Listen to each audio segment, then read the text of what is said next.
Kisah ini berlatar di Jawa dan menceritakan tentang seorang pemuda bernama Jaka Tarub, yang hidup bersama ibunya. Ia dikenal sebagai seorang pemuda yang gemar berburu dan memiliki kesaktian. Suatu hari, Jaka Tarub pergi berburu ke hutan di kaki gunung. Saat ia mengamati sekeliling, ia mendengar suara riang dari arah telaga yang tersembunyi. Secara diam-diam, ia mengintip dan melihat ada 7 bidadari yang sedang mandi dan bersenda gurau di telaga tersebut. Terpikat oleh kecantikan mereka, Jaka Tarub memiliki niat jahat. Ia menemukan tumpukan pakaian para bidadari di tepi telaga, dan secara sengaja ia mengambil serta menyembunyikan selendang milik salah satu bidadari.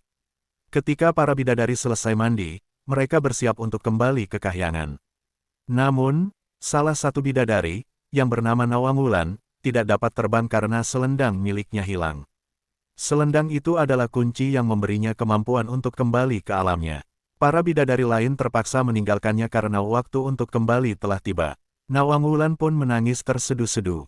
Jaka Tarub kemudian muncul, berpura-pura iba dan menawarkannya bantuan serta tempat tinggal.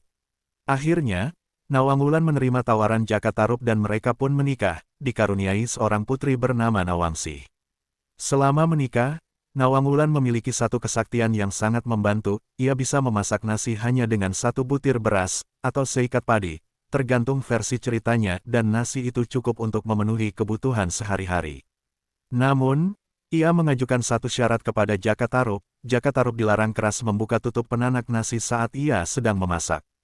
Sebagai seorang suami yang penasaran, Jaka Tarub tidak mampu menahan godaan. Suatu hari, ia melanggar janji Nawangwulan dan mengintip ke dalam periuk nasi. Ia mendapati bahwa Nawangwulan hanya memasukkan 1 butir beras. Karena larangan itu telah dilanggar, kesaktian Nawangwulan hilang.